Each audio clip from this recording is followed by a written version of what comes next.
Hola, ¿qué tal? ¿Cómo están? Muy buenas tardes. Bienvenidos a una emisión más de su programa Frecuencia Legal en el Centro de Estudios Tributarios. Soy su servidor Juan Raúl López Villa. Gracias por estar con nosotros. Esperemos se encuentren muy bien de salud. Y el día de hoy vamos a hablar de un tema muy importante: la materialidad en las operaciones fiscales y la forma a través de la cual la autoridad regula el aspecto de la materialidad a lo largo del Código Fiscal de la Federación. Recordaríamos que en 2014 quizá tomó por muchos por sorpresa la reforma del Código Fiscal en el momento en que el legislador estableció el procedimiento de presunción de operaciones inexistentes.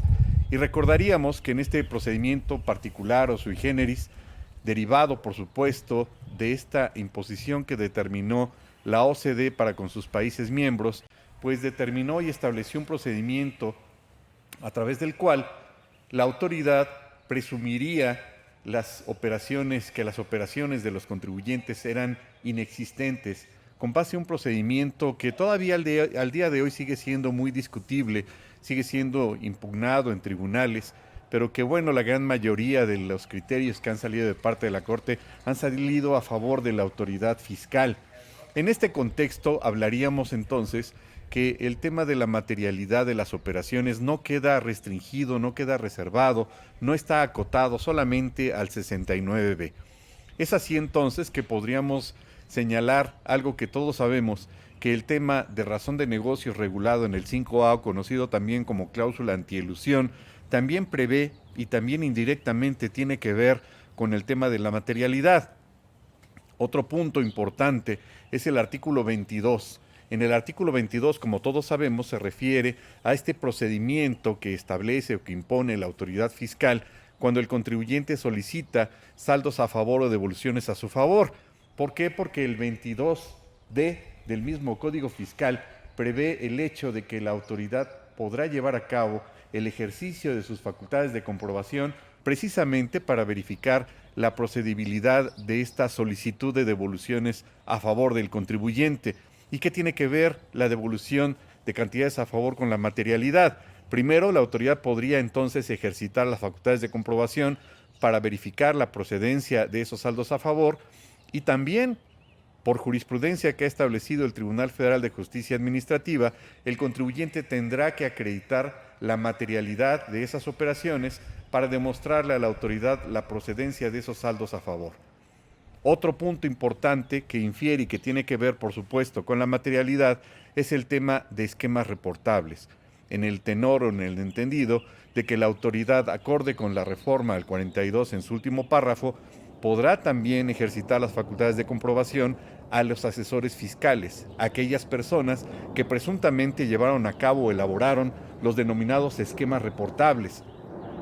Y en este contexto también el asesor fiscal tendrá la obligación de demostrar la existencia de todos aquellos elementos a través de los que compruebe que estos esquemas reportables o estrategias que planteó ante su propio cliente, ante el contribuyente, pues no tenían por objetivo obtener un beneficio fiscal o llevar a cabo, en otras palabras, algún artilugio jurídico con tal de beneficiarse el contribuyente y pagar menos impuestos.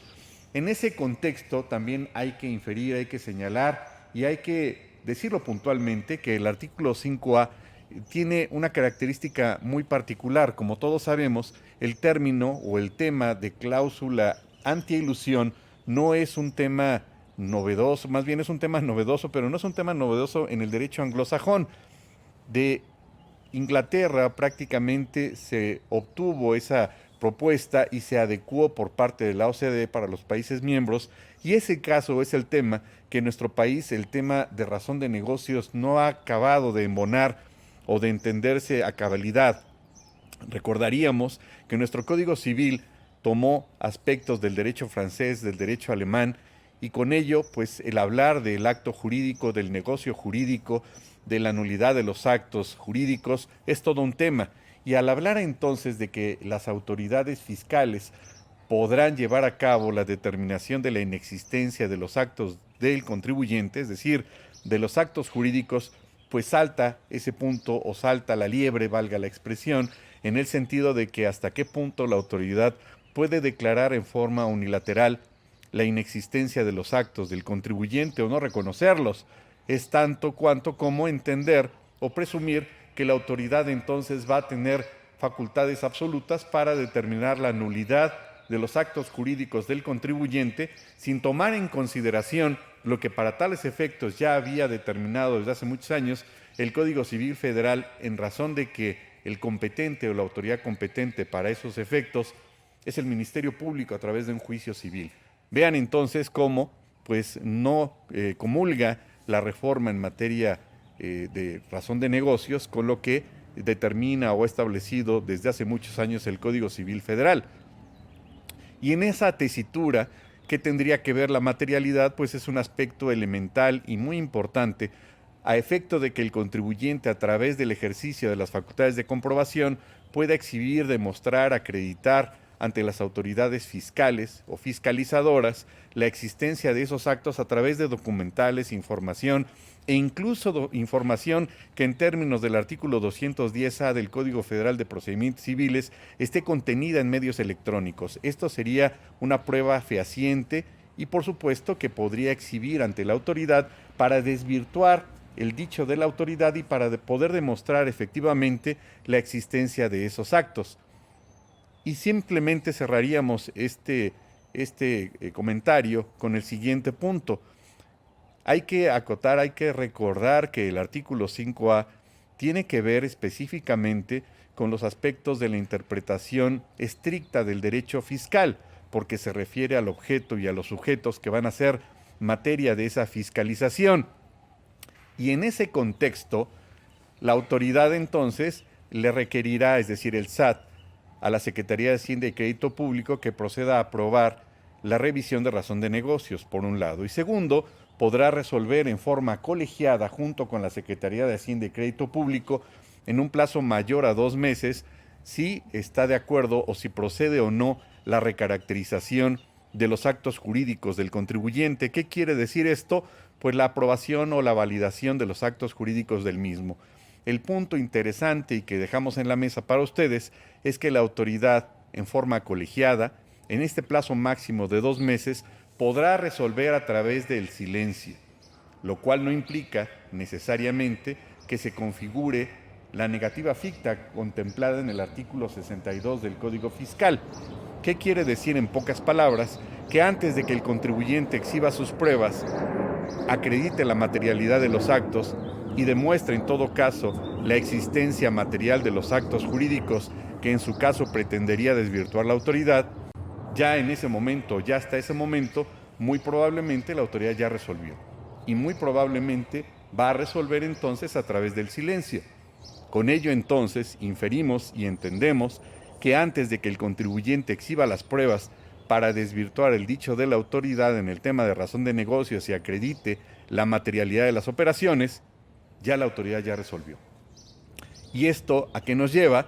A entender o a presumir, por obviedad de razones, y no se requiere mucha ciencia para eso, que la autoridad entonces está o estaría en posibilidad de violentar el debido proceso, toda vez que estaría valorando las pruebas del contribuyente desde antes que éste las exhibiera, o más bien descalificando las mismas.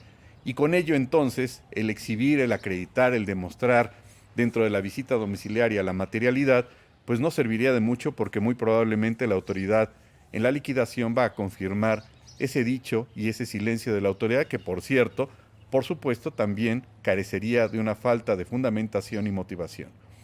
Con ello vemos entonces, en términos generales, en esta breve charla, que la materialidad tiene que ver o está infestada en muchos aspectos de procedimiento del Código Fiscal, no solamente en facultades de comprobación, sino también en facultades de gestión, como lo es el mismo artículo 22 y el 22D del Código Fiscal de la Federación. Muchas gracias por acompañarnos, ha sido un placer estar nuevamente con ustedes y nos vemos en la siguiente cápsula de Frecuencia Legal. Gracias, cuídense mucho y esperemos que todos estén muy bien de salud y se sigan cuidando. Gracias.